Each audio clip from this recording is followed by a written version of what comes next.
Welcome to Got Grass, conversations with the legends and leaders of bluegrass.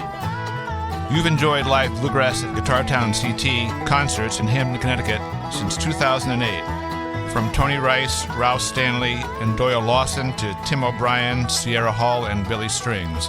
Now you can go behind the scenes as we chat with your favorite bluegrass stars. I'm your podcast host, Chris Worth.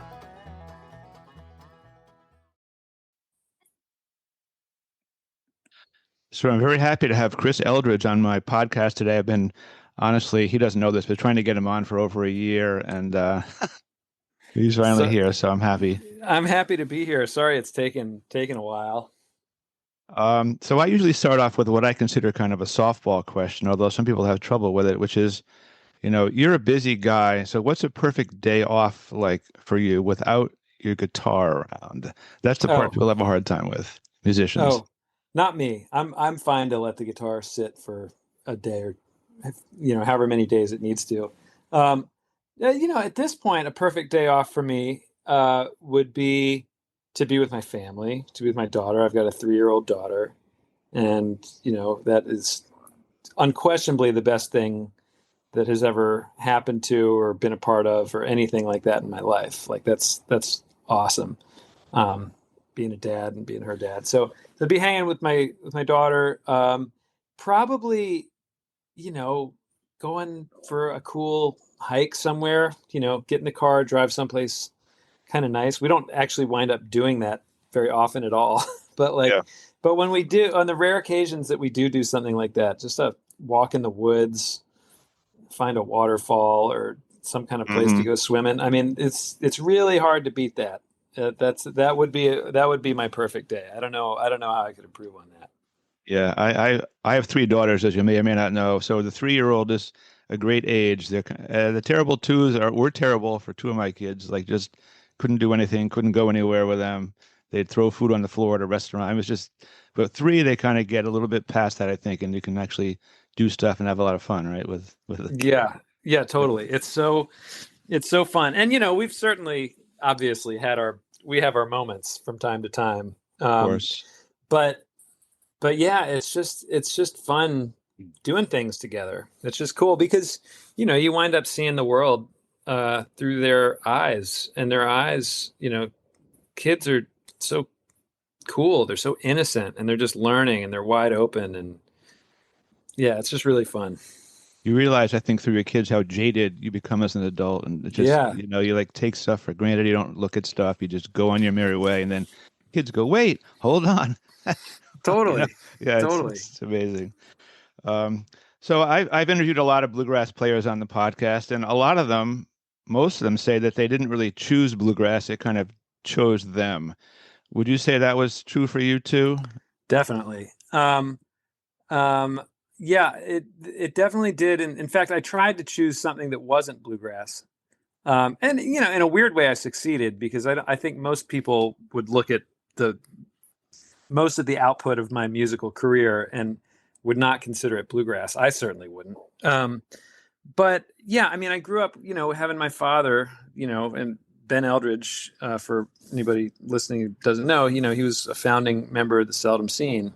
And that band was well, it still is. They're still playing, but it's kind of an institution in bluegrass, and so I really grew up going to festivals. I grew up around people playing this music at a very high level, and the gift that I got from that was not. It was basically to just see that this was a normal thing that normal people can do. Because I didn't realize that not everybody plays music. I didn't realize as a kid that was relatively unusual. I mean, it's not that it's like weird, whatever that even means, weird. But some people play music. But I just, from my exposure to people and the intersection of people who play music, it was almost everybody plays music. So it was just a very natural thing. And in my case, they played bluegrass. Now my brother Ben Jr., he's a great electric guitar player. He's much older than me. I have 3 half siblings. And the youngest of the three half siblings is 13 years older than me. And so, you know, they were all much older. But Ben was, you know, kind of an old teenager, older end of being a teenager, but he was a very good kind of Southern rock guitar player when I was a boy. Really could have played professionally. He was definitely good enough to have been in, you know, Leonard Skinner or Molly Hatchet or you know what I mean? It's like 30. That was kind of the stuff that he mostly played, but he's great at it.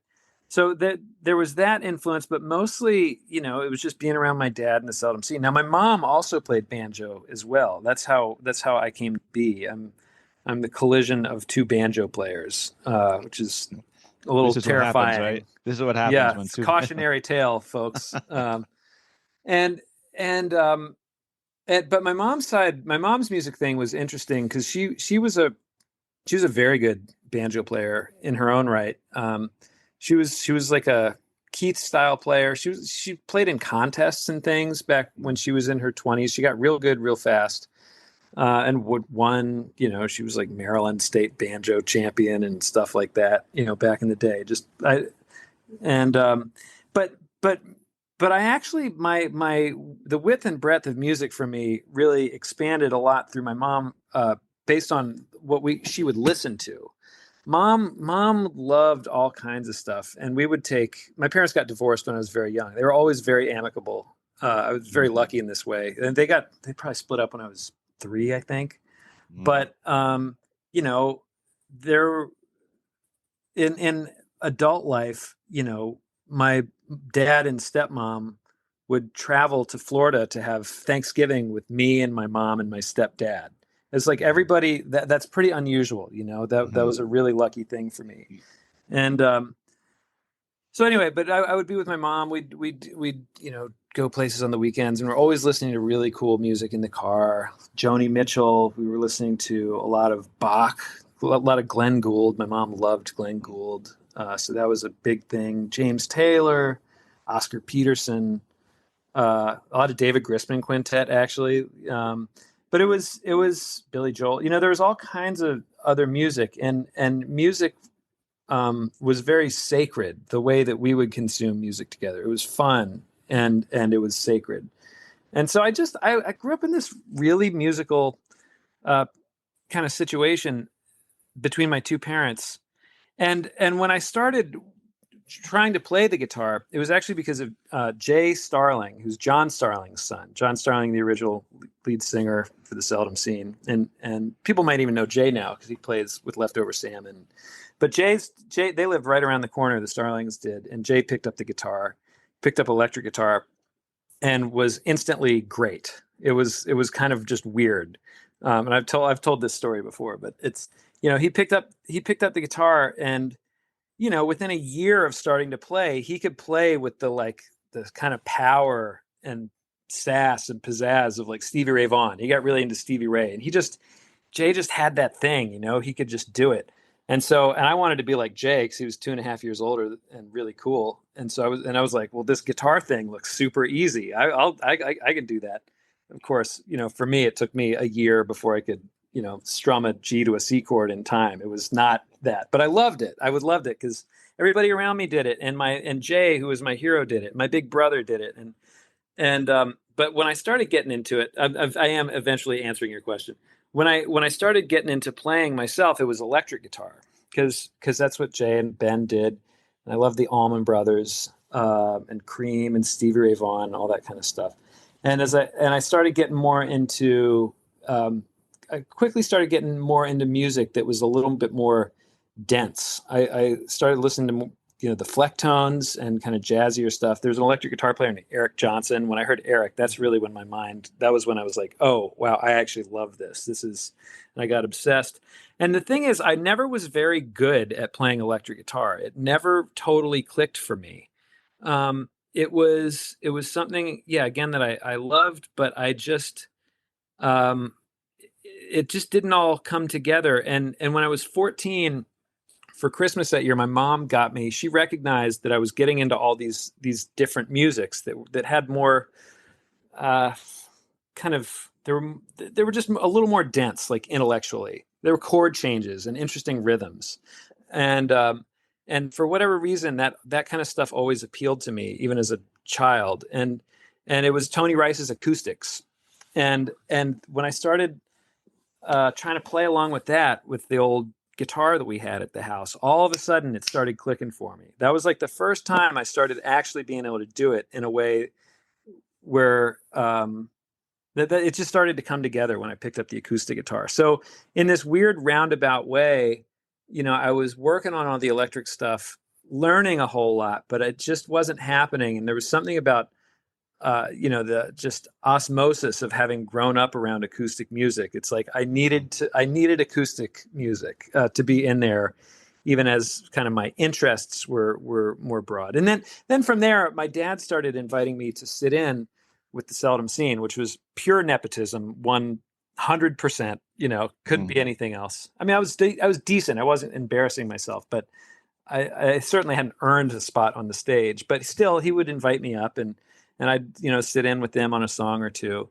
And then I had this realization, like, man, if I'm going to play with these guys, this great band, I need to actually really start learning something about bluegrass. And then so from there I got a lot deeper into Tony's thing, and then I just fell in love, with bluegrass, and particularly bluegrass through the lens of Tony Rice. Like a lot of what he showed us about the music, there was a power and an elegance and a clarity and a gracefulness that wasn't incompatible with the kind of drive and the just like gutsball thing that you hear in the early music, that you hear in Bill Monroe's music or Flatt and Scruggs music.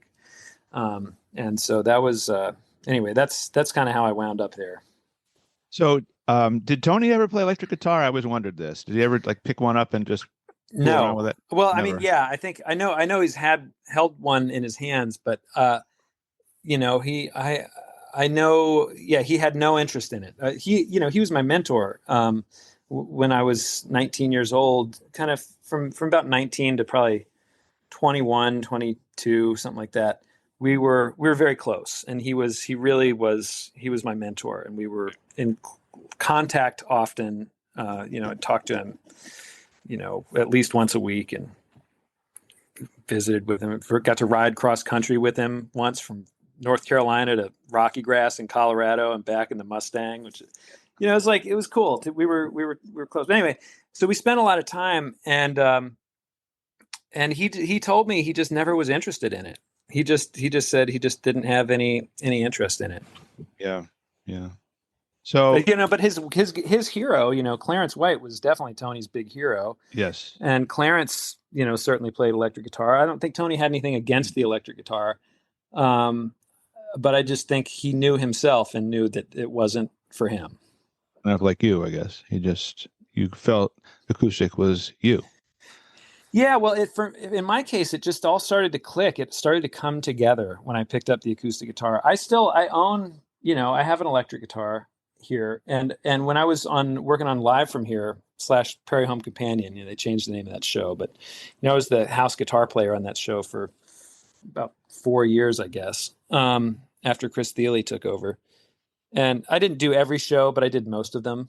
And so as time went on, I was doing more and more electric guitar on that show, and it was fun. It was fun for me because I'd become a competent guitar player at that point, and so I could start to fill in. All the notes are in the same place on an electric guitar as an acoustic guitar, but you have to touch the instrument so differently, and you're not. In bluegrass and string band music, everybody in the band is responsible for the timing. But when you're playing in an ensemble with drums, that calculation is totally different. The drummer is really the one keeping time. Everybody else can kind of modulate the feel for sure. And there's some great guitar players who can do. Prince was amazing at that sort of thing. There's a girl on Instagram, Ella Feingold, who's just one of my favorite guitar players on the planet. She's so good, and her whole thing is just have an amazing pocket. So it's not that you can't contribute to those things as an electric guitar player, but it's just very fundamentally different if you're playing with drums than if you're playing in a string band. And so like electric guitar a lot of electric guitar playing can be a lot more loose rhythmically. Whereas like Tony kind of built this whole approach to playing that was where the timing and the internal sense of drive was being broadcast in many ways by the guitar from a rhythm perspective, but even from a lead perspective, it's just a different kind of thing. But I now I love playing electric guitar. I never do it, but it's fun for me, and I'm always amazed at how powerful and loud you can be with an electric guitar. I'm used to being the guitar player in a string band is kind of the musical midget. It's just all the instruments are more powerful than guitar. I know. I remember. I remember when your band played at Guitar Town Punch Brothers back in, I don't know, 2010 or something, and you brought your sound guy, and he had it all dialed in. I said, "You got to turn up Chris Eldridge's guitar." I always feel like the guitar player is underheard in acoustic music, without exception. It's never loud enough for me. But well, you and me both. Well, go see a Billy Strings show. He's got that. He's got it figured out. He's got it dialed in. Yeah. I'm going to move ahead a little bit because I wanted to ask you about performing live. I was talking to many people about this, but one was Ronnie Simpkins, bass player Ronnie Simpkins. Yeah. And he said that he always keys off the rhythm guitar when he's playing with the Seldom Scene, with a band or whatever band he's in. That's his key. Which I was kind of surprised. I thought maybe it'd be the mandolin, but he said no, it's rhythm guitar. So when you're playing in an acoustic setting, bluegrass or even Punch Brothers, who do you key off rhythmically to kind of keep the pocket, find the pocket, or is that it's impossible dynamic to answer? Yeah, well, no, in Punch Brothers, Thile winds up being in many ways the band is an organic entity and we all contribute, but Thile is such a powerful musician. Musically, as far as how we play, it orients around him. I had the occasion. I got to play. This is a life highlight for me. But I played in the Telluride House Band this year.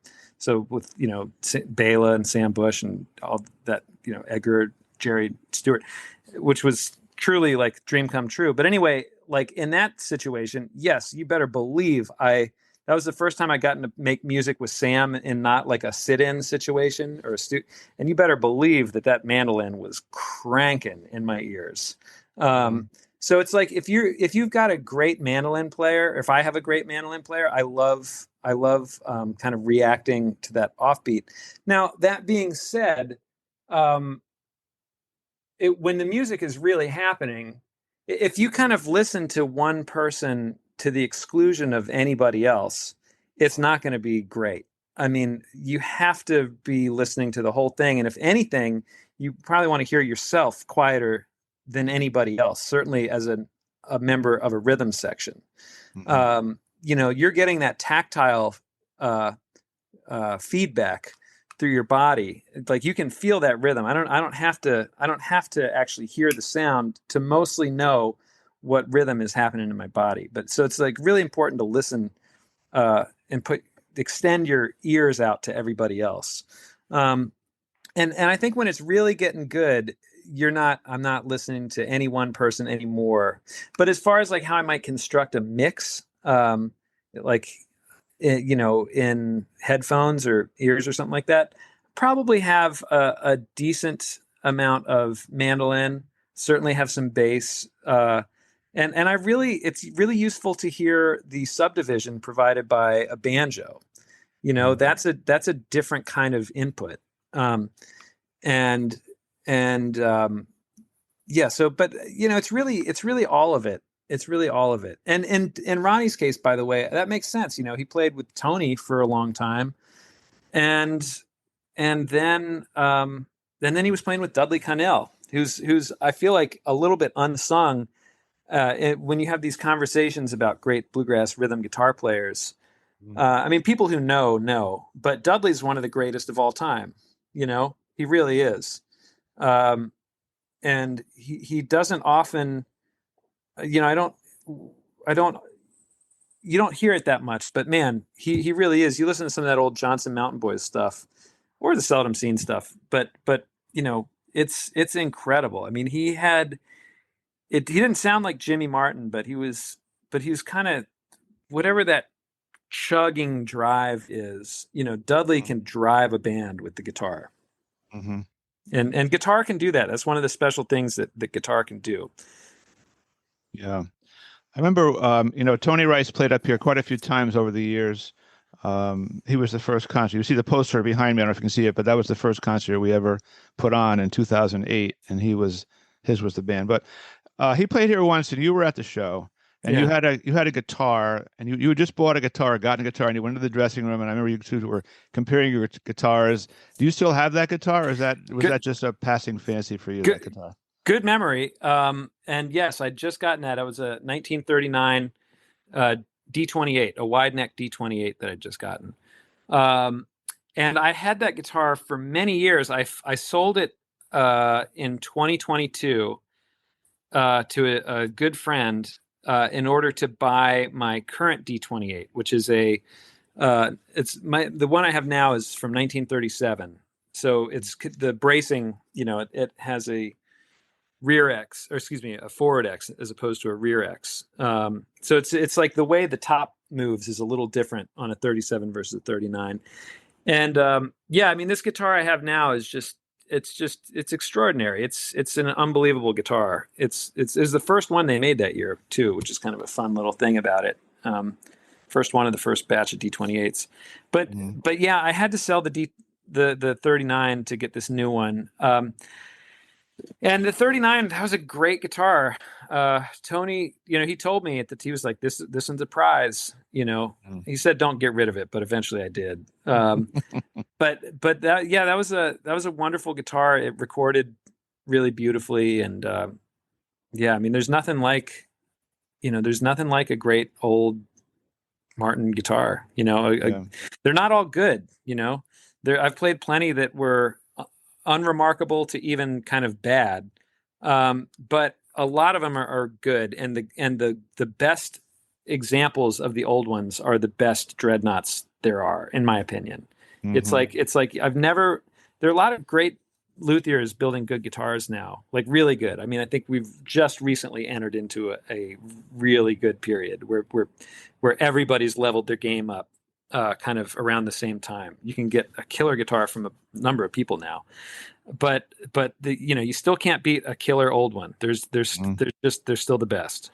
Yeah. I love talking about Tony Rice, and I know you do too. I've listened to some of your podcasts, so we could go for hours. But there's one thing that maybe you can explain to me. I've always marveled at this. Tony would go into the studio with a bunch of great musicians, Sam Bush and all these guys, and record stuff. And none of them ever, in my opinion, played better ever after than they played with Tony. It's just like, I know they're all great players with long careers and many albums and many accolades, but to me, when those guys, Jerry Douglas and all played with Tony Rice in the studio, something about him brought out super playing. I'm sure you agree with that. Can you explain that to me? I completely agree with that.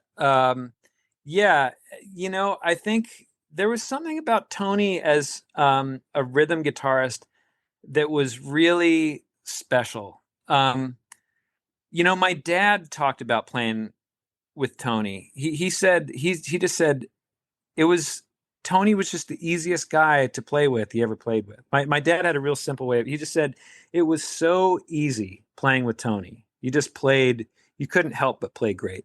Bela once said, and I love this. He said playing with Tony was like climbing on board a magic carpet. You could soar through the air. You could do anything. You could go anywhere. And I think Tony's timing was so impeccable. Schatz, I've talked to Schatz about this. He says, what he said was, you just never had any doubt. He's coming from the perspective of being a bass player. You just said you never had any doubt where the time was. You just knew exactly where the time was when you played with Tony.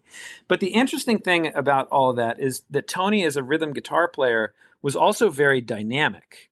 He was not so he made it easy. Everybody agreed he was so easy to play with. You knew exactly where the beat was. You could do anything, go anywhere.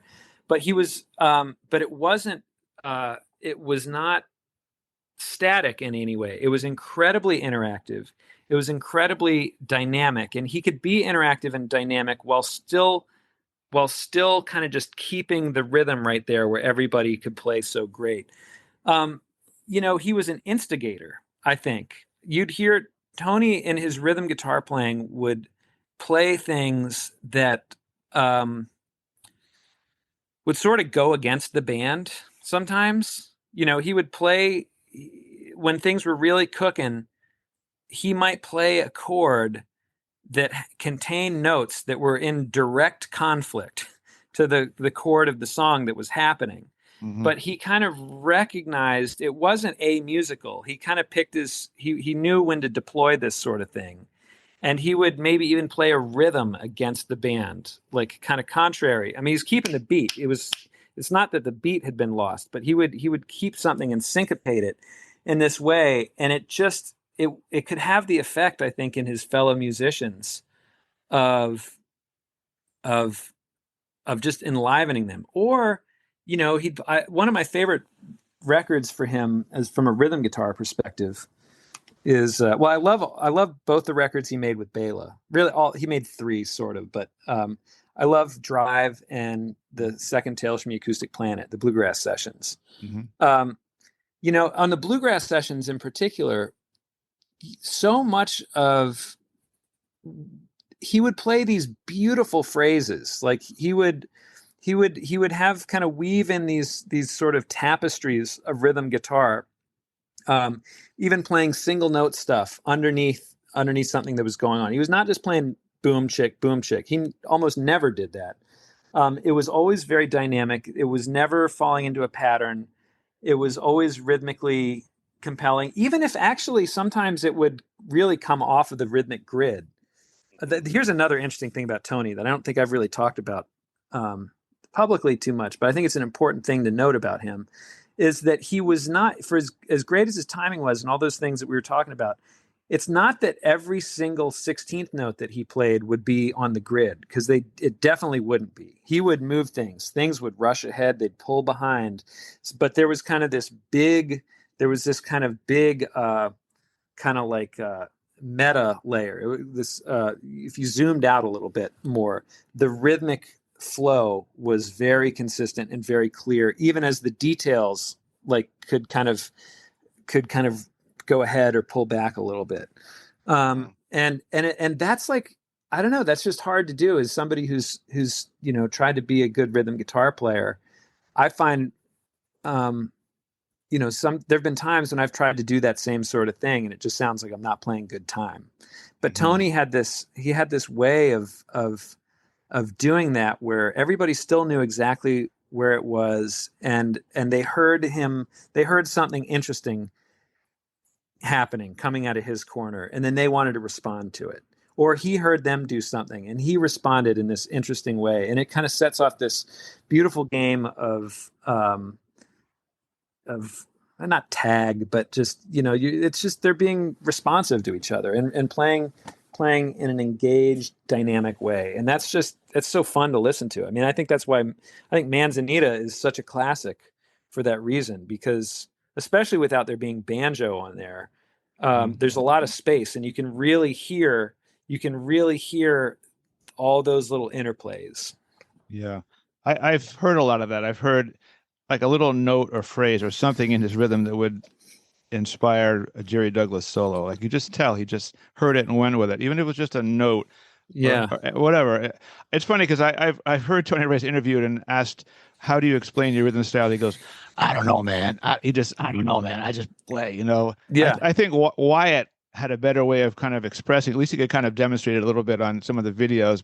I think Tony just played it instinctively, and it was just, as you say, it could be just a note or something. But yeah. it was always right. It was always well, right. Wyatt, it's an interesting thing because Wyatt, it's so cool that we still have Wyatt here. Wyatt is a treasure. Wyatt is such a treasure, and he was Tony's brother. And he very much obviously grew up as somewhat of a disciple of Tony's as a guitar player.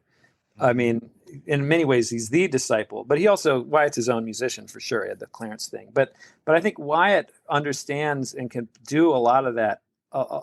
Wyatt was able to extract a lot of the cool patterns out of what Tony was doing. And I've seen Wyatt explain how some of those things work, and it's really cool, and it's really smart.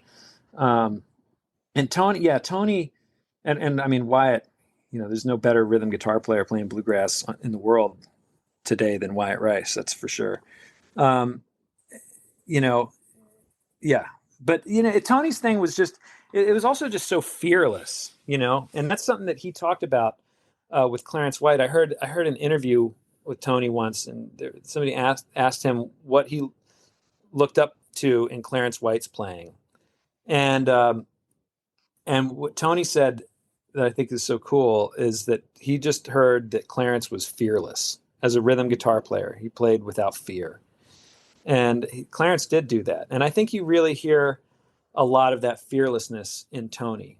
He wasn't afraid to take a chance. Even as a solo, and I mean, don't even mean to say even as a soloist. I mean, definitely as a soloist as well. But even as a rhythm guitar player, he wasn't afraid to take a chance. And I think that just makes the music a lot more interesting. Yeah.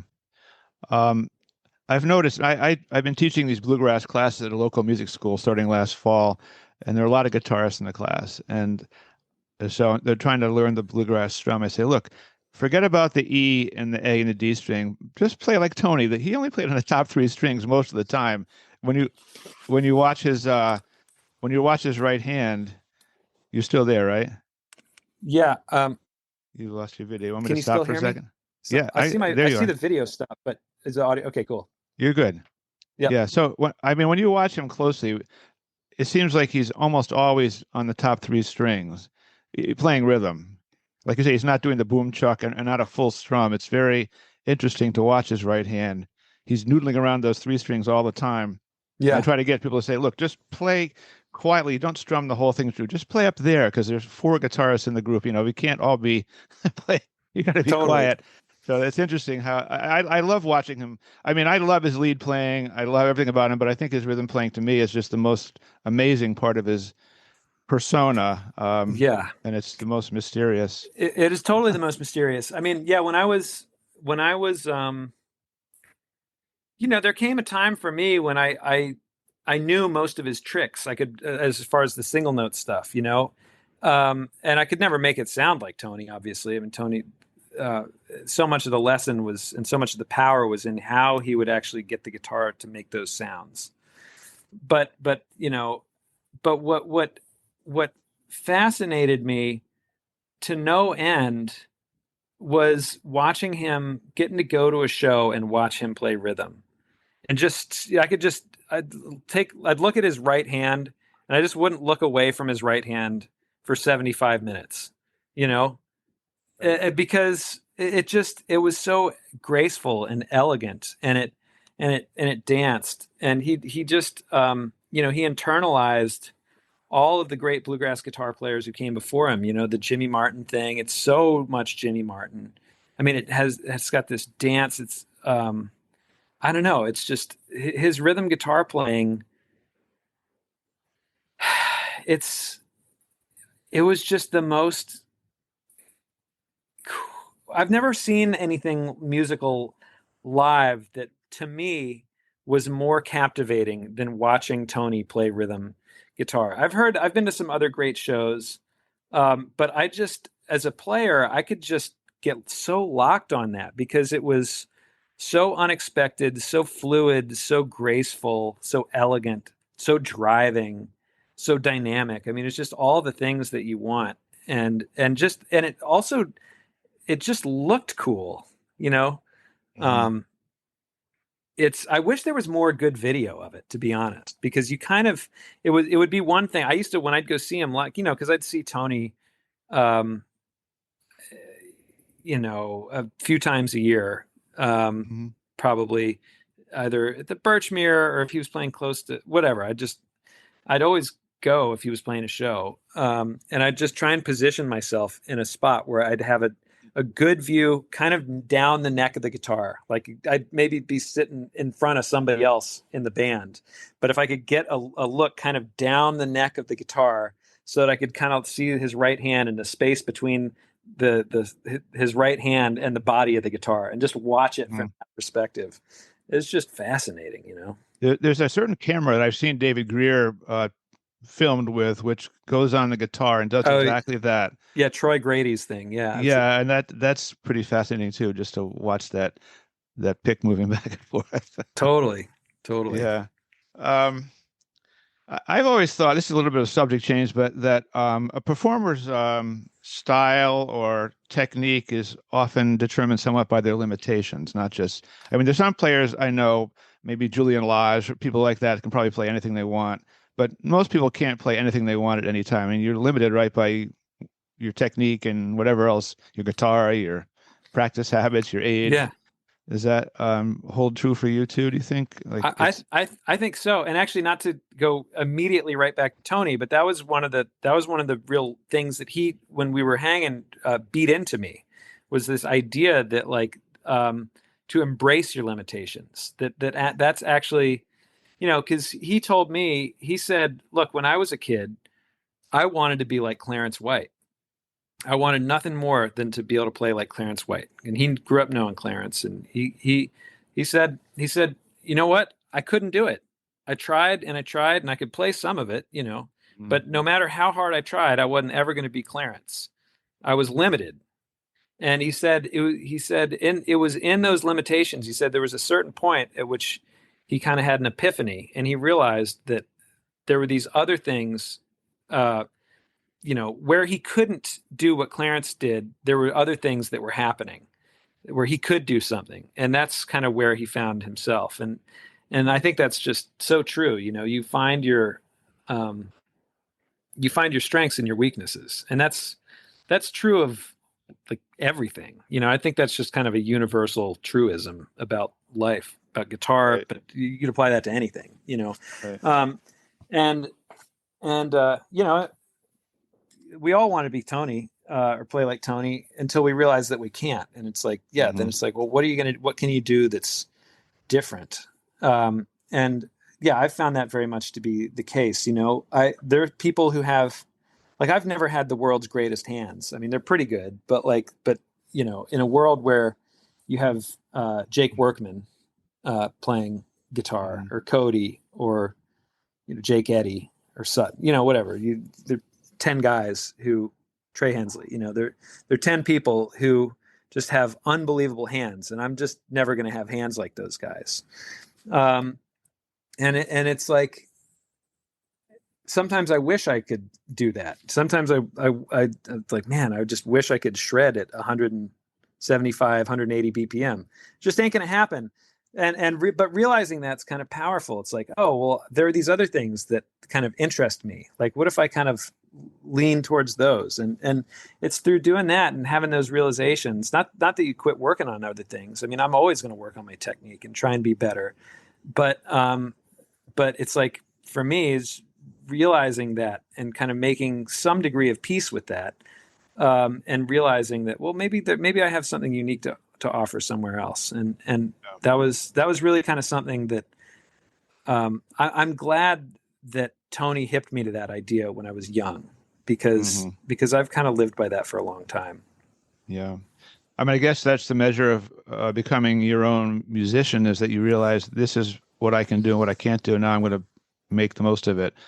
You know, like you say, very few people in the world are going to play like Trey Hensley. It's just physically impossible to play like that. Yeah. For everybody. I mean, it's just, it's amazing. But I think once you realize that you're not going to be somebody else, maybe you can then be yourself. Well, and that's all. The thing is, yeah, absolutely. And there's nothing more compelling than being the most realized version of yourself. There will never be anything more compelling. It's like if everybody in the world, you know, played flat picked guitar. Let's say that was just like part of the thing. That was, you know, part of the plan for us. Everybody would be fascinating if they could just figure out how to be, like, what is it unique about them? If everybody would just see that, the whole way as thoroughly as they could, see it through, it's like, you know, nobody is better than anybody else, but it's just, I think a lot of times, especially in the bluegrass world, we get, we get stuck. We have these people, these elders like Tony and these masters who we admire so much, and we think that they are better than everybody else. And Tony's always going to be my hero. He's always going to be my favorite. But there's room for everybody else to be themselves too. And it's not that if you can't do what thus and such person does, that it's what you're up to isn't great. I mean, it's the whole thing is to just figure out what fascinates you and get out of your own way. The more you hold yourself up to an ideal of, I need to be able to play just like Tony, or I need to be able to do this, or I need to be able to do that, or I'm not, and if I don't, it's not any good. That's not where it's at. You can assess what's going on. You can assess what's working in your playing. Oh, my timing could be better. Oh, my, I could play with more dynamics. Oh, I could expand my concept melodically if I'm improvising. Or I could learn the notes of the fingerboard a little, like whatever. There are all these things that you could observe that you could work on and try and get better. But none of them are going to get you closer to being Tony Rice, or whoever. Right. Use those things in service of being the best version of you, and it's going to be good. Yeah, I mean, your career, you've spent time with, I'm just thinking, three people that are really geniuses: Tony Rice, Chris Thile, and Julian Lage. Yeah. So you haven't picked easy people to mentor or after or play with, but I guess you've enjoyed the challenge of, being with people who really are at the very best. I mean, what do you want to call it? Best? Let's face it, Chris Thile is the best. I mean, come on. So you're playing with a guy who really has few limits. Yeah. Do you find that challenging at first, like trying to keep up, or? Sure. Yeah. Yeah. I mean, especially in Thile's case, we've worked closely together for 20 years now. So right. I'm used to it in many respects, but I think what you said, I wouldn't characterize it as best. Let's not use that word. I like what you said though. Thile has less limitations than just about anybody. He has less limitations, and he revels. What works for him. What works for him is pushing himself in a way that pushes directly against whatever limitations he thinks he might have. That I think he finds a lot of fascination in that. Now that's not then, but he's also a great artist, and being a great artist isn't all about that. Then you have to kind of merge that with something else that's a little more grounded and more human. But I do know that that's a thing that he gets off on. Like he wants to push himself, and he loves pushing himself, and so the way that he is as a musician and his creative output to some extent reflects that. And Julian, I would actually say is also kind of represents a lack of limitation in a lot of ways, although he's certainly got his limitations too, just like Thile does. But that's not really what it's like. I don't think that's his MO as much. He's not, they find different ways to continue to push themselves.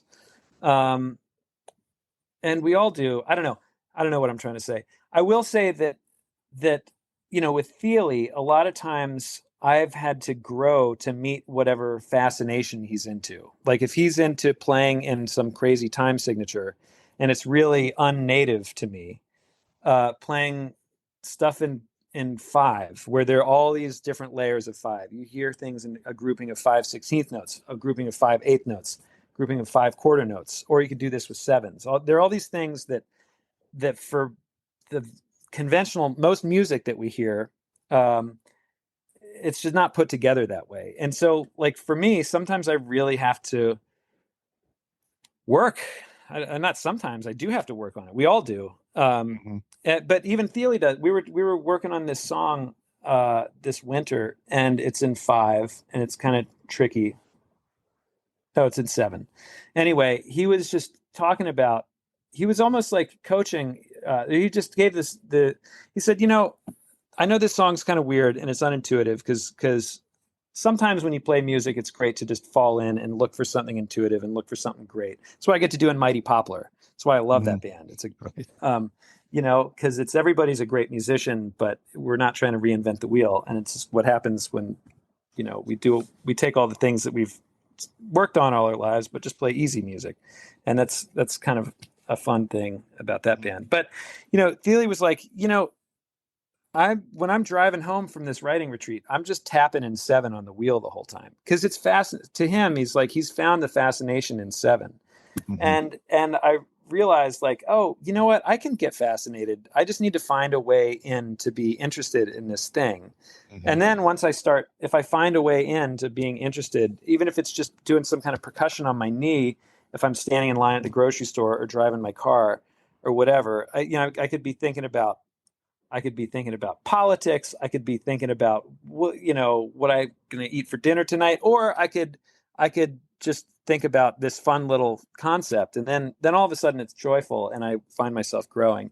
I think he's just always pushing himself in that way with musical devices, and so the palette of things that are available to him when he goes to make music or make kind of get into his artistic spaces is a lot wider, and you're having to he's playing with tools that not everybody has sharpened. And so in that case, yeah, especially with him, I find I wind up having to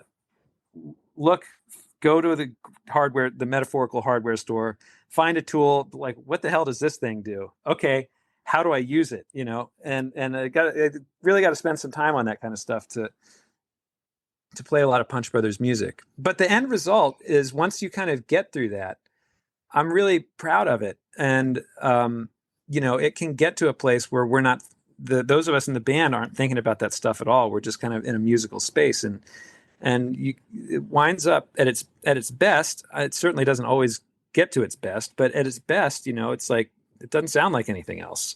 And we all like it. So what more can you ask for? So do you find yourself doing little rhythm games to kind of get your brain tuned into like a 7/4 time, like just doing it all the time, so your brain kind of gets comfortable with it? Not even playing music, just like a little, like you say, tapping your hand at the checkout line. Does that help your brain kind of get used to the concept of not playing 100%? Yeah, 100%. Just finding a way to finding the space to, and finding a way to be interested in that kind of stuff. In my case, I've enjoyed gamifying, even when I was a kid, when it was just me and I just played music entirely for fun, and there was no thought of a career or no thought of anything. So I was just a, 13-year-old kid. I'd work on something and it wouldn't be the way I wanted it to be. And I would say, all right, Eldridge, can you do this thing? Can you do this 5 times in a row without messing it up? And it'd be like, okay, 1, okay, got it. 2, I messed up, got to start over. And it's like, that might take me 10 minutes, but I was born in the early 80s, so I grew up with a Nintendo, and I loved playing video games just like any other human kid. And you want to beat the game. And so even some of these guitar playing things, for me, it was like the same way I wanted to beat the second level of whatever, game it was. It's like, okay, I want to beat this thing. I can do this. I'm going to get this thing right. And that wound up being sort of a hack, because I was able to gamify practice, not to be competitive with anybody else, but just as can you do this? And if somebody just told me I needed to practice something a bunch of times, I would never, ever do it. I've never been able to practice something because somebody told me to. I have to find a way into being curious about it or enjoying it or being fascinated by it. And so, yeah, if I can find a way into thinking about 7 that actually is intriguing to me, that's great. And in my case, it's going to make my life easier because, it's, we can make some of the music that some of us are interested in making. Now, if I always suck at that, we're not going to make that music at all, but I actually enjoy expanding myself in that way. It's just sometimes I have to find a way to spark the interest or the curiosity in myself so that then I can grow in that way. Gotcha. Yeah. Let's talk a little bit about teaching bluegrass. I know you teach. So when you have bluegrass guitar students, what do you try and impart to them? Like just the basic instruction or principle of bluegrass guitar playing? Is it something you could kind of sum up in a couple of sentences? I don't mean like totality of bluegrass guitar, but like what do you impress upon them most of all when they're starting out? Is there anything that leaps to mind? Yeah, I mean, I guess the first thing about bluegrass guitar specifically, I mean, it could be all guitar, but especially in this music, is that having good rhythm is kind of where it's at, and that there's something really satisfying physically in the body and in the mind about finding a nice steady beat and just being able to stay in it, generate that in your body, not start thinking about something else, not get tense, how you can kind of learn to feel when these impediments are creeping up in our minds and in our bodies so that we can just kind of stay in that relaxed flow state. Even with beginners, that can be a really satisfying thing. I mean, it takes a little bit of just, here's how you hold the flat pick, here are the chords. But once you get beyond that, those first stages, I think that kind of the pursuit of as Brian Sutton, I think smartly calls it, it's just very simple. He just calls it quality, the pursuit of quality. Like, what is that? Because when you feel that, I never really played golf, but people who play golf talk about, man, the thing that keeps you coming back, it's like the most frustrating game, but every now and then you'll just hit that one that just you nail it just right, and it sounds right. The sound of the club hitting the ball sounds right. It feels right, and the ball just goes. And there's something satisfying in that. And you can find something similar to that, except it's a lot more accessible than you're going to hit it 1 out of every 100 swings. You can learn to hit it on almost every swing, because it's not as hard, but this kind of steady, repetitive, continuous flowing engagement with the guitar and with rhythm and making a sound. That's one of the things. Of course, I would also just say, I'm big on getting people to just listen to the music, because people will be like, oh, I love bluegrass. That when Mumford and Sons came out, I was in, and it's like, well, okay. People don't even necessarily, or, here's the thing. Billy Strings is awesome. There's nobody who knows traditional bluegrass, under 60 who actually knows it better than Billy. I mean, there are other people who I'm sure kind of are on the level, but he is as deep with that stuff as anybody. All the people who are like, haters on that thing, which I think by now people are not doing that as much. But look, that guy knows bluegrass as deep as anybody. He knows more deep Reno and Smiley, Larry Sparks, Stanley Brothers cuts as anybody. But it's like if you're getting into bluegrass guitar just because of Billy Strings, like, great, Billy's awesome, but you should go listen to a lot of other stuff. Like it would start. My next thing would be just listening to stuff. Go listen to some Norman Blake records. Even though Norman, he's not really a bluegrass guitar player per se. Listen to just listening. I think like listening to it and knowing what it is, and actually putting on a record with an ear towards what is the guitar actually doing from a rhythm perspective. Can you listen to a song all the way through where you just listen to the guitar? Because you're going to learn a whole lot if you do that. How about now? Okay, now do it with just the mandolin. You put on, the Manzanita record. You can hear everybody really clearly, and that's like one of my favorite records for that. Probably my favorite record. And they're all just doing something interesting the whole time. And just the idea of listening to it, just really listening to it. And a lot of times people will do before they kind of know what they're into. Yeah. I mean, I find that players are more focused on what they're going to play when their solo comes than actually listening to the group. Yeah. They're just so tensed up worrying about their solo that they've tried to memorize for the last week. I say, look, don't play what you memorize. Just listen to what you hear and play something. You don't have to. It truly doesn't work. It's a trick. It truly doesn't work to try and, if you premeditate what you're going to, I mean, of course, in the early times, like you have to go through a little bit of a phase of that, but you gotta absolutely as soon as you can. And this could be, you've been playing for 3 months. It doesn't, you don't have to get to like 20 years of playing. As soon as you can, you gotta start letting go of that and getting comfortable. Certainly if you're talking about being like taking breaks, with just jumping off the cliff and realizing that it's okay. This is not actually high stakes. And getting comfortable with being in the unknown. That's kind of where it's at.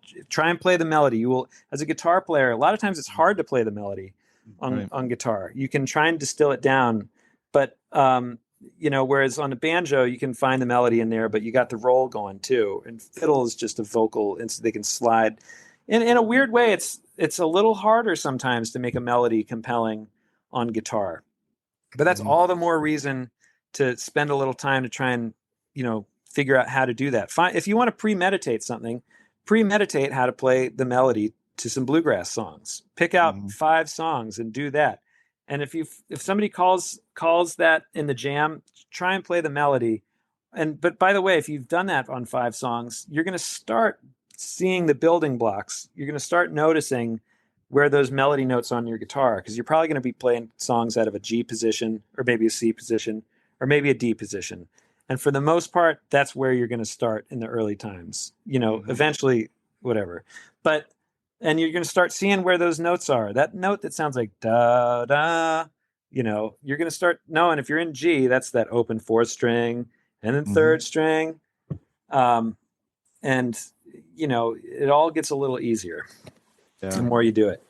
It's funny because I lead bluegrass jams too. And I used to get annoyed at like slow jams.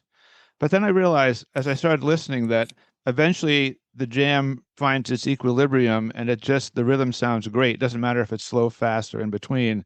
Yeah. Everybody kind of tunes in after about an hour, and all of a sudden it just sounds really good, no matter what the song. I've noticed that. I used to like fret over that. Come on, you can't play 5 slow songs in a row. But then I realized that they're getting the rhythm, they're understanding the rhythm, and it's the groove comes around. It's so cool. I just you know what that makes me think of, and that's such a good point. It's like there's something that happens with time. Like here's another thing is just don't give up. Like you just said, after about an hour, everybody settles in to the groove, right? Right. And sometimes it takes a little while, but after an hour, everybody's kind of forgotten that they need to be nervous. And they probably can just start listening. It's really, the actual truth of it is it's as simple as just trying to listen to everybody. It's almost like mindfulness. I don't know if anybody listening to this meditates or gotten into that, but it's just, our minds get so busy and there's such a dialogue and usually the voice in there is not very nice, and it's usually not very nice towards you, the person doing it. Doing whatever it is that's being done, right? Playing guitar or whatever. And the more you can kind of tune in and recognize, A, if that voice is talking to you, but also B, to just, instead of listening to that voice, just listen to what's going on. If you hear that, if you notice, oh, that little voice is talking, or I'm starting to worry about this thing or thinking, just take that as a chance to say, oh, wait, I realize I'm doing that. And just, key back into the group. After an hour, like you're saying, the voice in everybody's head has gotten tired, and they're just it's not doing it anymore. Everybody's just listening. But the earlier you can kind of be aware that that dynamic occurs and you can try and circumnavigate it, the by far the further down the road you're going to be. That's one of the most important things. Probably for amateurs, that might almost be the most important thing. You know, find good time and try and learn to do that. Kind of have that mindful, relaxed, we're here to have fun, listen to everybody, don't listen so much to yourself, and be present. You know, that's the thing. Yeah. We're at an hour. I have so many questions I wanted to get to, but one I'm going to ask you could ask. Yeah, I'm not too worried about it. We can go over a little bit. Yeah, well, I'm going to ask you this one question, which I ask everybody. So, if you could have sat down in musical history and played with any one person just on the couch that you never got to play with, is there anybody you would have loved to sit down and just play a few tunes with, or jam with, or even just sit and talk to about music? Boy, I even want to. Who would I want to play with? You know, it's funny. It's like if I don't actually think about. To me, it's like I don't know who I would want to play with. I feel like I would like to just be able to sit in a room with. You know, it'd be amazing to just sit in a room with Bach while he improvised. Like just sit and listen to that happen. That'd be pretty cool. Yeah, I don't know. I mean, it's funny because I it's a great asked everybody this, like someone like Rhonda Vincent. She said, "Oh, I'd like to sing with James Taylor," and Missy Rain said, "Oh, I'd like to play with Jimmy Martin." You know, they were like they knew right away exactly who they'd want to. Other people would say, "Oh, Bill Monroe, that would have been cool." But then a lot of the people I talk to have played with all these people, so yeah, it's like, I feel like I feel like most of my musical heroes I've played with. You know, or I know. But if I think about other people, yeah, you go back to historic times. I mean, because there's no record of what that sounded like, but everybody knows that he was a great improviser. Right. Yeah, I don't know, but there's so many. The thing is, like, that's like all high and mighty, like Bach put it on the marble pedestal. But you know, I also, gosh, to be in a room with Skip James. I mean, I can't even imagine what that would have been like. You know, I mean, it's just like any great musicians. There's so many incredible, you know, ways of being musically expressive in the world, and it's a privilege to, you know, it's a privilege to care about it. Not everybody cares about music, you know. I've got my stepdad, who I love dearly, but he's not a musician, you know. I think he likes being around it, but he has a different relationship to it, say, than like me or my mom do. Which is not to say anything. It's more to just say that, wow, I realize that mom and I are lucky. You know, not a lot of people just don't have that relationship to where it's it means that much to them. But it's a real treasure. It's like a gem that anybody who actually knows and loves music, you've got like a real gem to hold on to. Mm-hmm. Yeah.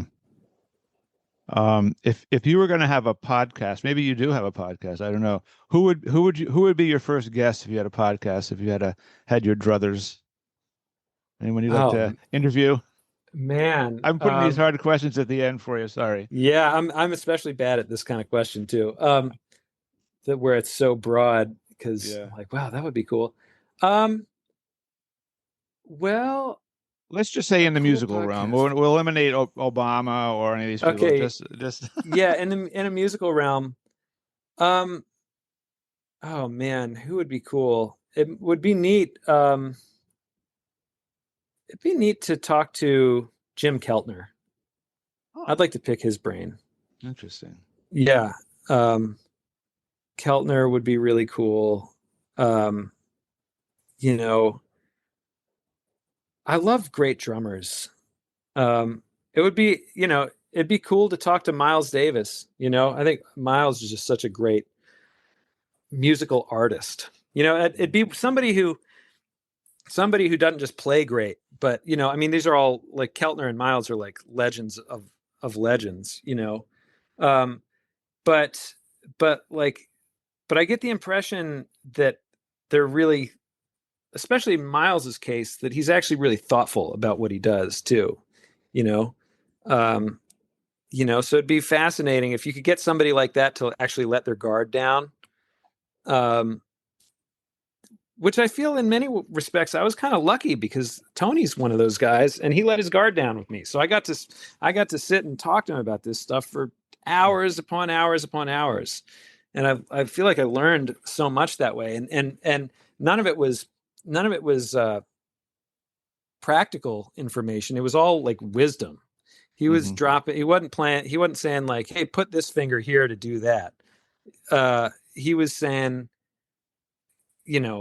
let's think about why we play music in the first place, or let's, he was always concerned with much deeper kind of towards first principle questions of things, which is kind of how I like to think about stuff. And, so it's like, who are some of the people who would do that? I bet Miles would be cool to talk to. Yeah. Well, you're a very thoughtful, philosophical guy about music, which is why I've enjoyed talking to you, and I enjoy your playing because you obviously think a lot about it, but you also just play it. So it's not like you're overwhelmed with intellect and you're playing, but you're obviously a very intellectual and thoughtful guy, and I appreciate your time here. So I want to thank you for being on. I would talk another hour. I got to go. I have a friend who's got Parkinson's. I go visit him every Thursday. I got to go visit him now. So well, I'm going to end it now, but. Well, thank you so much. Give your friend my bet. My dad had Parkinson's again. Yeah. So did my mom. Yeah. Parkinson's. Shout out to it's a tough one, but a lot of love to them. And it's just been really nice to talk to you. And it's sorry it took forever to get it on the books, but it was worth it. It was worth it. I appreciate it. It was really fun. Well, so it's always great seeing you and talking to you. Yeah. Okay. Well, maybe I'll catch up with you in person sometime. I don't know, but we'll see. I'm kind of taking a break from music concerts for a little while here and just taking a break. Right on. Yeah. You've earned it. Yep. All right, Chris. Thank you again. Thank you. Yep. Bye. And I hope you enjoyed our podcast, and thanks for listening. Visit our website, guitartownct.com, for concert and podcast schedules, or just to send us a message. We'd love to hear from you.